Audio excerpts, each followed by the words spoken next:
Thank you for being here today, and thank you to the American Library for inviting me to speak for Holocaust Memorial Day, which falls on Friday, the 27th of January.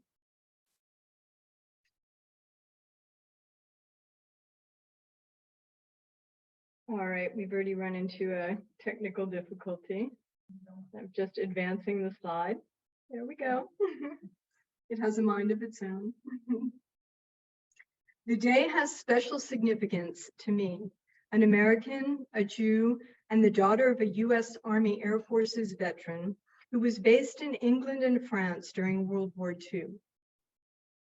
My father, Flight Officer Eugene L. Solomon, was initially stationed at Grafton Underwood with the 1st Air Division, 384th Bomb Group, 547th Bomb Squadron.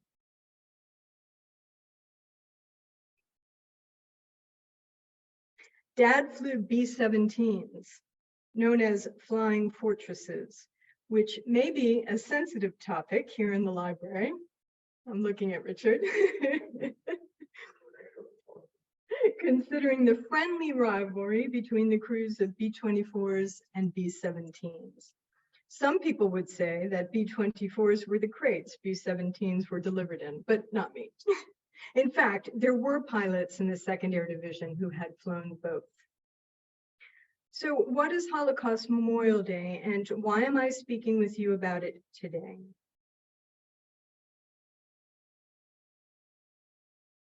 Oh, I didn't invent, this is my dad's crew.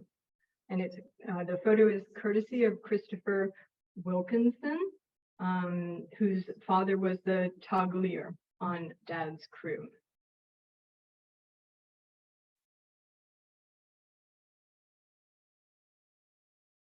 Holocaust Memorial Day takes place each year on 27 January. The Holocaust Memorial Day Trust promotes and supports Holocaust Memorial Day to remember the 6 million Jews murdered during the Holocaust, alongside the millions of other people killed under Nazi persecution of other groups and during more recent genocides in Cambodia, Rwanda, Bosnia, and Darfur. 27 January marks the anniversary of the liberation of Auschwitz-Birkenau, the largest Nazi death camp.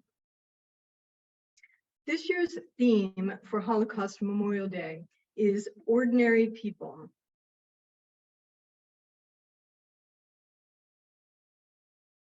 Let's take some time to reflect on this moving quote by Elie Wiesel and its connection to the theme. He says, and he's a survivor of the Holocaust and a very well-known author as well, "What is abnormal is that I am normal, that I survived the Holocaust and went on to love beautiful girls, to talk, to write, to have toast and tea and live my life. That is what is abnormal." On the theme ordinary people, and this material comes from the Holocaust Memorial Day Trust, and they have a wealth of resources about the Holocaust and genocide. Genocide is facilitated by ordinary people. Ordinary people turn a blind eye, believe propaganda, join murderous regimes. And those who are persecuted, oppressed, and murdered in genocide aren't persecuted because of crimes they've committed. They are persecuted simply because they are ordinary people who belong to a particular group, e.g. Roma, Jewish community, or Tutsi. Ordinary people were involved in all aspects of the Holocaust, Nazi persecution of other groups, and in the genocides that took place in Cambodia, Rwanda, Bosnia, and Darfur. Ordinary people were perpetrators, bystanders, rescuers, witnesses, and ordinary people were victims. But there are also extraordinary people in every genocide, remarkable and unusual people who went to extreme lengths to help, to rescue, to save. I think this is a particularly appropriate theme for us in the American Library, the memorial to the 2nd Air Division, as the many who served both in my father's division and here were just that, ordinary people, regular folks, air crews, ground crews, medical personnel, and many others who stepped up when they were needed to fight injustice, risking and often losing their lives. Here in East Anglia, in the 2nd Air Division, nearly 7,000 Americans were killed. At my father's base, the 384th lost 1,581 men, about a third of its combat crewmen. Among those were 425 killed in action, 880 prisoners of war, and 62 who remain missing in action. Another 214 fatalities were from other causes. The Yanks who came here and the Brits they stood or flew shoulder to shoulder with were ordinary people from all walks of life, and yet they were extraordinary in their steadfastness and courage. And it's thanks to them that we can be together at this event to commemorate those who did not survive the Holocaust.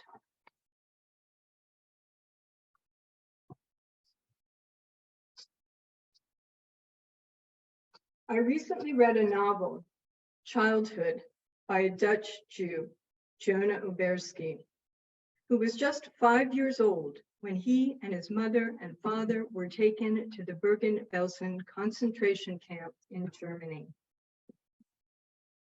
His parents did not survive. Imagine, 5 years old, learning what it means.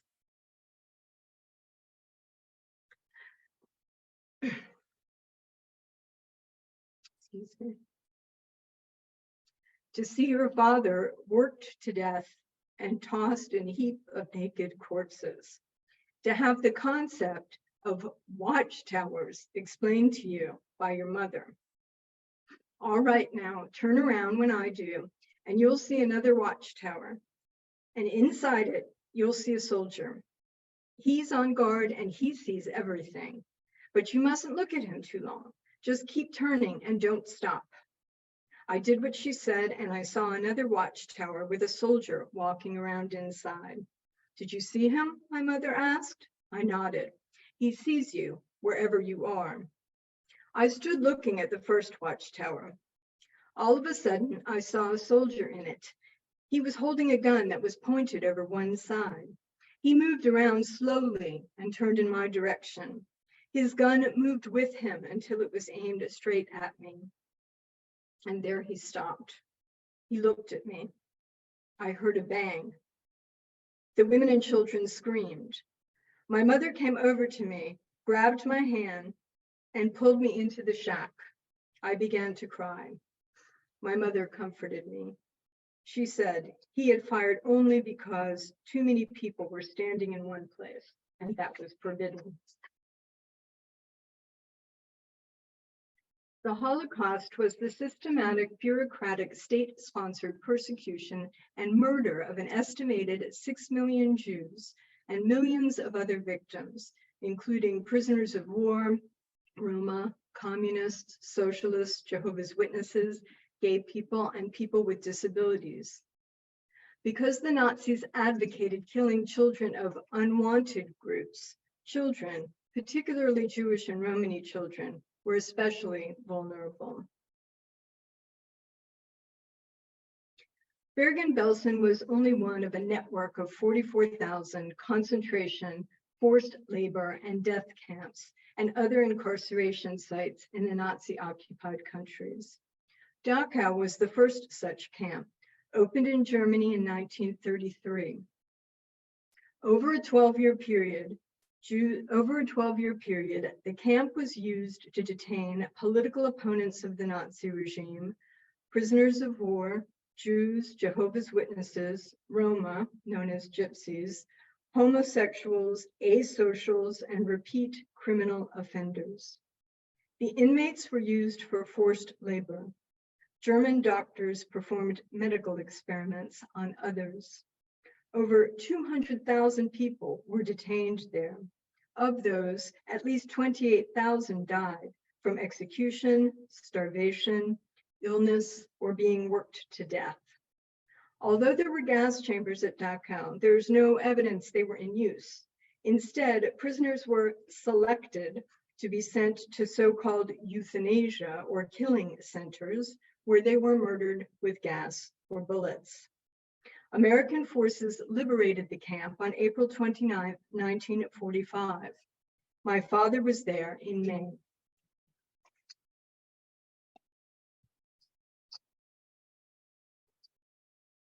As a UEA American Library Scholar from 2020 to 2022, I had the opportunity to write about my father's wartime experiences for our Scholars blog. Flight Officer Eugene L. Solomon entered active duty on November 20th, 1944, after more than a year of flight training and qualification to pilot the Flying Fortress. In October 2021, I was able to tour his old airbase at Grafton Underwood and see the 384th Bomb Group Memorial and the stained glass memorial window at St. James the Apostle Church.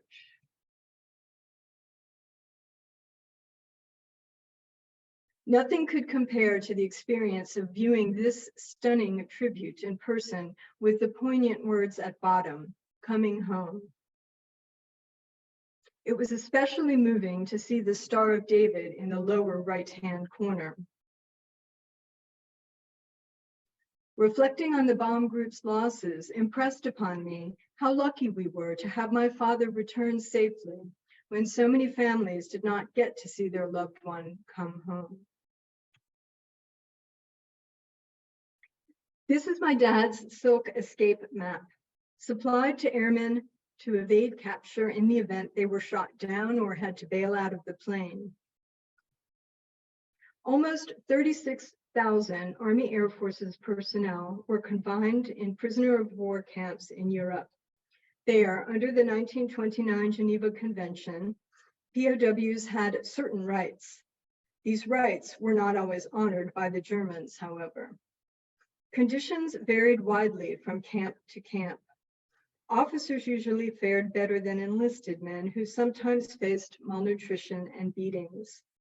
The treatment of Jewish POWs ranged from their being ignored or segregated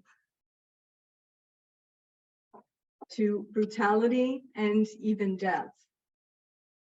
Despite their status as POWs, some Jewish and non-Jewish Americans were sent to concentration camps where they were subjected to the horrors of starvation, overwork, no medical attention, beatings, and murder.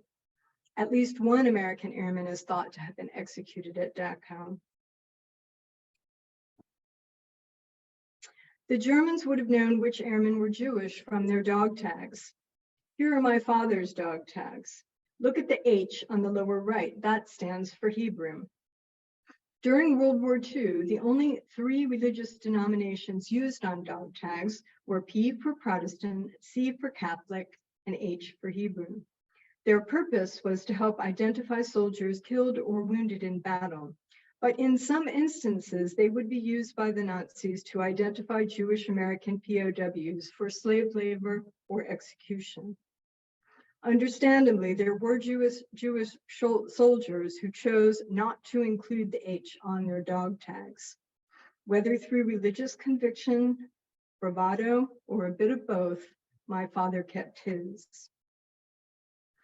Flight Officer Solomon was credited with 2 combat missions as co-pilot. Mission number 315 on April 20th, 1945, targeting the railroad marshalling yards in Sedan, Germany, and mission number 316 on April 25th, 1945, targeting the Skoda Armament Works in Pilsen, Czechoslovakia.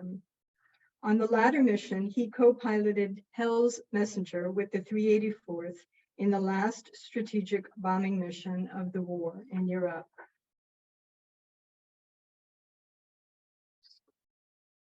My father described his experience of that last air raid in a family interview I did with him before he passed away, which I'd love to read to you, but for reasons of time, we'll point you to our Scholars blog, where you'll find that account, as well as details about his crew, their life on base, and service after VE Day.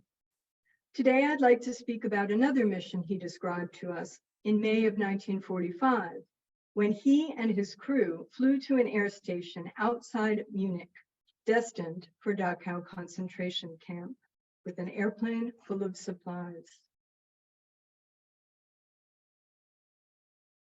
They drove to the camp. There were thousands of US troops. The survivors were living there until UNRWA, the United Nations Relief and Rehabilitation Administration, came and began repatriating them. When the crew went through the gates, they saw these 1,000 men in striped uniforms. They were walking bones. Their eyes were sunk into their heads, and they would look at you and mumble and try to talk. We were just stunned looking at these people that are literally walking dead. The crew walked through the gas chamber and saw the pipes with the false spray heads. As you walked in, there were tons of shoes and clothing and all, and you would see piles of adults' shoes and piles of children's shoes. When you came out the other end, you walked into a crematorium. There were 3 crematoriums there. There was a table there with a grinder, so if any of the bones weren't completely demolished, they would put them into that grinder and grind them up, and there was a basket there to catch it. And then they would take all of the ashes and bring it in the back. There was a huge field back there where for several years they were dumping ashes. You're 20 years old and you see that, it really shakes you up. And you don't know what to say to the people. You don't speak their language.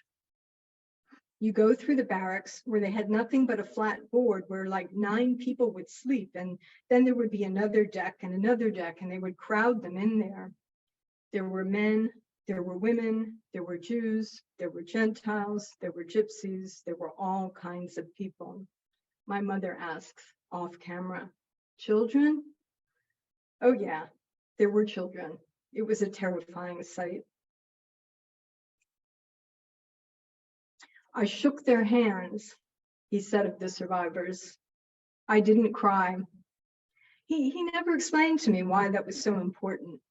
Was it because he didn't want to show his shock and horror at the sight of them, at the evidence of what they'd been through? Was it because of his crewmates, none of them Jewish? Although I never heard him speak of anti-Semitism in his crew, it was not uncommon in the armed forces. Was it because instead of crying, he acted and perhaps cried later when it was safe to do so?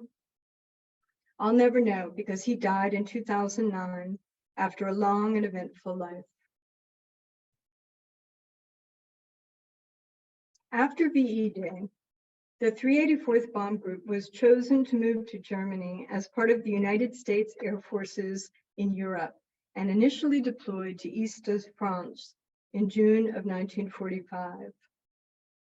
According to Walter E. Owens, as briefed, A Family History of the 384th Bombardment Group, which you can find here in the library, the group transported Allied troops to Germany and American soldiers to Casablanca for return to the US, among other missions. Dad's crew helped redeploy the 101st and the 82nd Airborne and medical personnel from field hospitals, some of whom were intended to be sent to the Pacific. They repatriated French citizens who had fled France and were living in North Africa, including the wife, 2 daughters, and son of General de Gaulle's aide-de-camp. Dad told us that the crew took the kids up front and let them fly the plane. The crew also repatriated Greek citizens who had been brought to Germany to be slave laborers. In Easter, every flying officer had to get a job in a ground position. So my dad became an assistant intelligence officer, for which he had to go to intelligence school in Wiesbaden, across from the IG Farben works, a subsidiary of which produced the Zyklon B gas used in the death camps. Flight Officer Solomon returned to the US on July 17, 1946, and was relieved from active duty on September 11, 1946. Like my father, many of our veterans Holocaust survivors and other eyewitnesses of these atrocities are no longer here to relate their testimony to us. We must do it for them to prevent another Holocaust from happening again. Here are some of the resources I used to prepare this talk. These sites contain a wealth of information and documentation, as well as firsthand accounts from survivors and witnesses.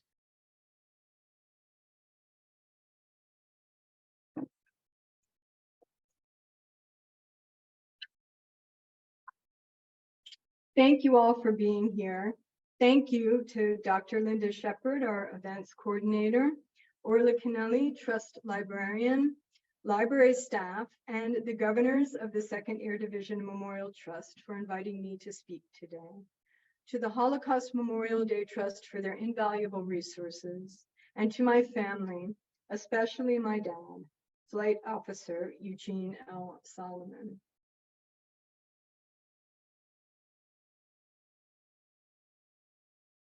So now we can open the floor to questions, and people online, I'm assuming, will put their questions into the chat. I have a few more slides, but we can wait. Okay, cool. Okay, so is there anybody here that has a question that they'd like to ask Suzanne?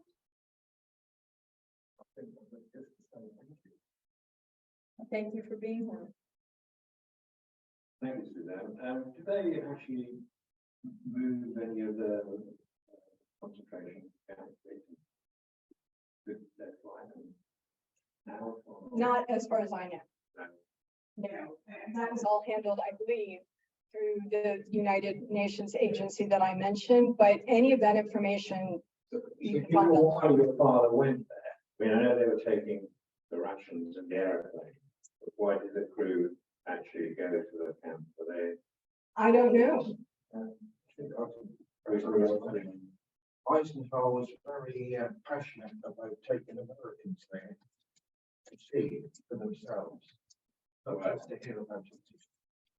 That's actually a very good question, because I think a lot of troops did go through. There were troops who were actually, and there were, as my dad said, there were thousands of troops who were there just to handle the sheer magnitude of the task of helping these people who could not just be, as you all know, given food and sent on their way.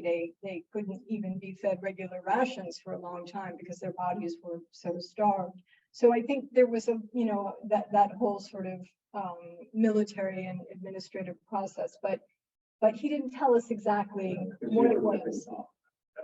He was not working at, no, he was.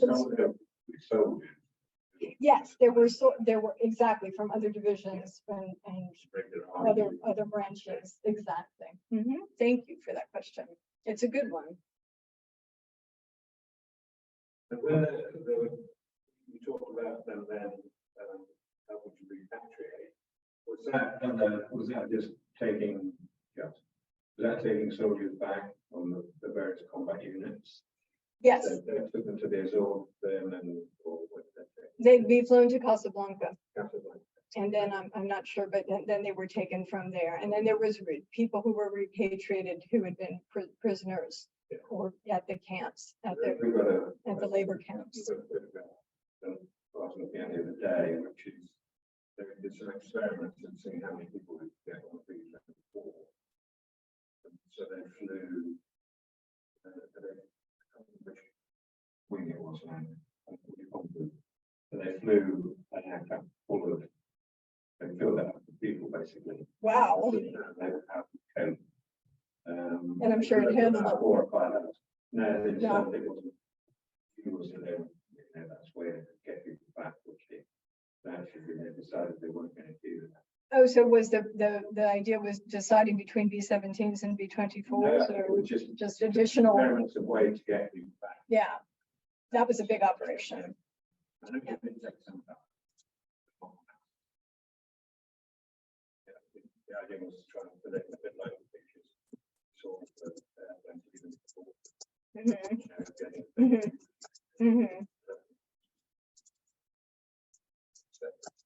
Right.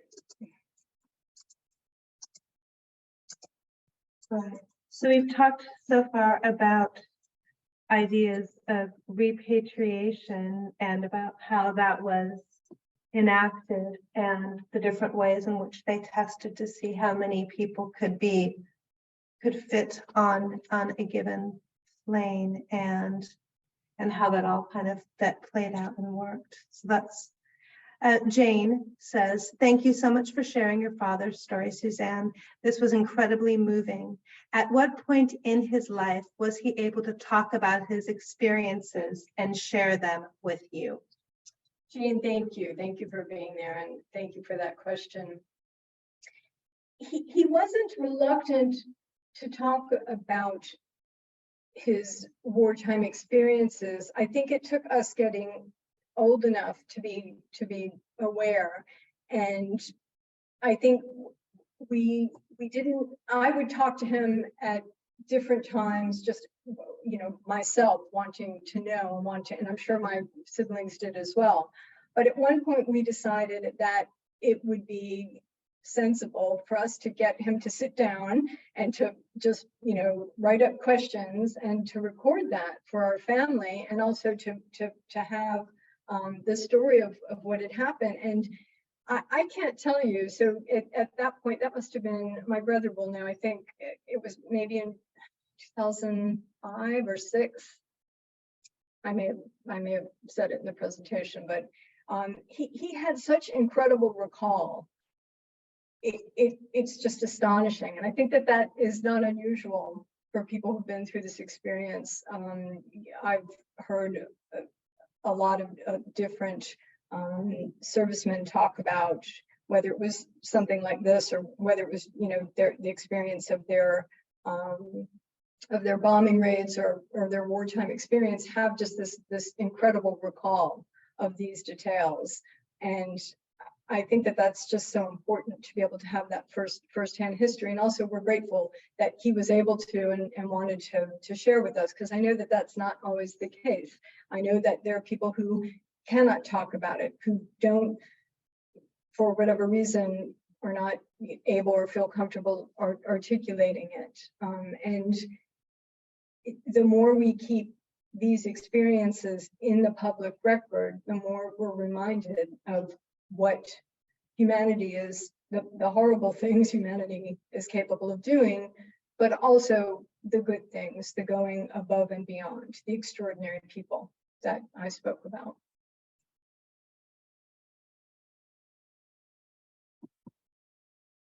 Wonderful insight, Susan Steinberg. Wonderful insight, Suzanne, presented beautifully. How do you think his experience during the war affected his life after the war? Thank you, Susan, for that question. And you knew my dad, so I think you knew about his intrepid journeys all around the world. He made himself a business where that would result in him flying to many of the countries that he'd been to during wartime, and traveled around the world. And he never got tired of doing that, and was doing that to the end of his life. I think it made him a sort of no-nonsense person. He didn't, suffer fools, I would say. But I think it also made him, a more compassionate person as well. And he was good at nearly everything he put his mind to. And I think that may come from flying, you learning how to fly, an aircraft at that young age and do all the things that you need to do. It's a lot of pressure on these really young guys. It's extraordinary to think of that. Yeah, absolutely. Did he keep in touch with his crew? He did keep in touch with his crew. He was in touch with his navigator, Ted Gore, for all their lives, and we met them and met the family.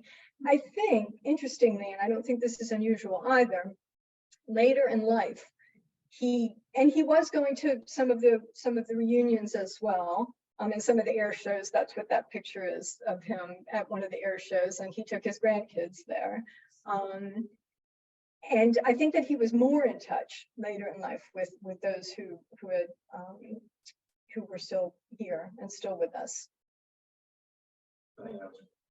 very true.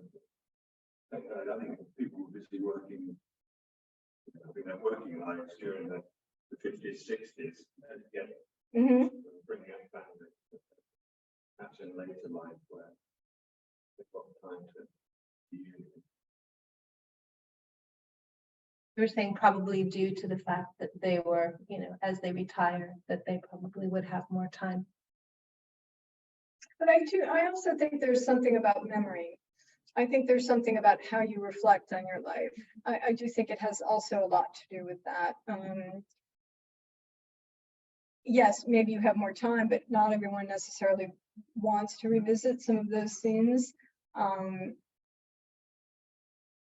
I have to say, I do think I think these kinds of experiences had more of an impact than we'd really be able to know. And did he ever speak to the rest of the crew, those members of the crew that he was in touch with about the experience going down?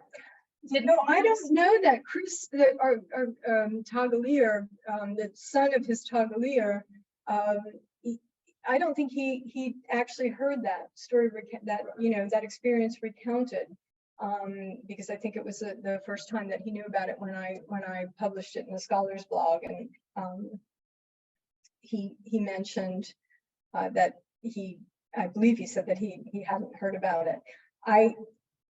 He may have talked to his navigator about it. He may have. This is also common. They had this experience. They all knew what they had been through, and maybe perhaps didn't feel that there was anything else to add to it. But that's a good question. I don't know. Necessarily. So thank you so much for sharing, Suzanne. This was an amazing talk. Has your father's experience influenced you as a writer? I would say yes. First of all, the actual topic is endlessly interesting. There's so much to learn just about the history, but also about how it impacts what events happen to us, the things we see happening in the world from day to day, and helps me to shape how I might respond to that. I think also it has made me want to explore some of the themes that are brought up by things like the Holocaust, by genocide, people's intolerance, people's willingness to do the things that they did, the whys of that. How can we understand that? I think that at some point, I don't want to say that there's a point where there's no understanding. I think if we say that, then we're giving up on us. I think that's why it's so important to know and to think about it. And so I process things in my own way, and writing is one of the ways that I process those things. Michelle. Thank you very much, Suzanne, for your amazing talk. You had briefly touched on the experience of being a Jewish American, but did you ever talk about what it was like just to be a Jewish American in America at that time, or a bit after the Holocaust, with stories coming out, like, well, I guess the impact of a Jewish American in America during this time period? So did he talk about his experience as being a Jewish American in this particular time period, maybe outside of the war itself? No, I don't recall That he did. Yeah, I'm thinking, and I'm sure there was talk about it. So I'm wondering how much talk about it, was there between him and my mother, for instance, that we would have been too young or maybe not around yet to know about. I'm sure he thought about it. And certainly there was still plenty of anti-Semitism then as there is now. So I'm sure that his experience helped to shape too how he viewed what was happening contemporaneously. And that is a good question. Yeah, they all are. So I don't see that we have any more questions coming through. Does anyone else have any questions in the room that they'd like to ask? Oh, wait, hold on. In at the wire. Okay. Oh, so someone that you might know. Because our dad was so young when he encountered the horrors of the concentration camps, I do think it was difficult for him to discuss. He was more righteous than religious. And thank you, Suzanne. Oh, interesting. Is that? Yes, yeah. Yeah. Yes, No, please. Here's just to show folks, so maybe it's not going.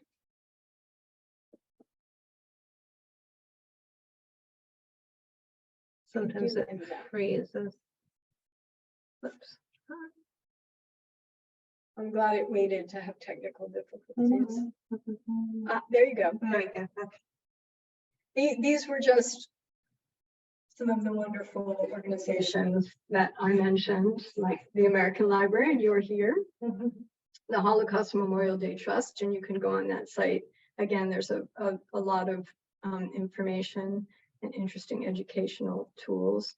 Friday is Holocaust Memorial Day, so we did questions. Here are some resources, some books at the American Library. This is actually from last year's display, so I know that there have been books that have come in the past year.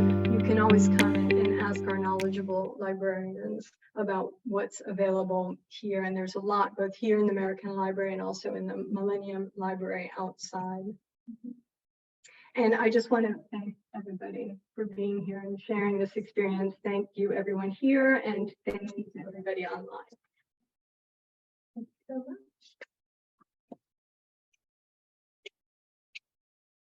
Okay, so thank everybody for joining us today. This will be recorded. It has been recorded, obviously, and we will make this available, if it's okay with you, on YouTube, on our YouTube channel. You can also hear Suzanne on our YouTube channel doing some book reviews for the American Reading America, that is now our American Library book club. So thank you very much, Suzanne. Thank you, everyone, for attending. And Lauren says thank you so much, Suzanne. Okay, okay. Take care, and thank you very much.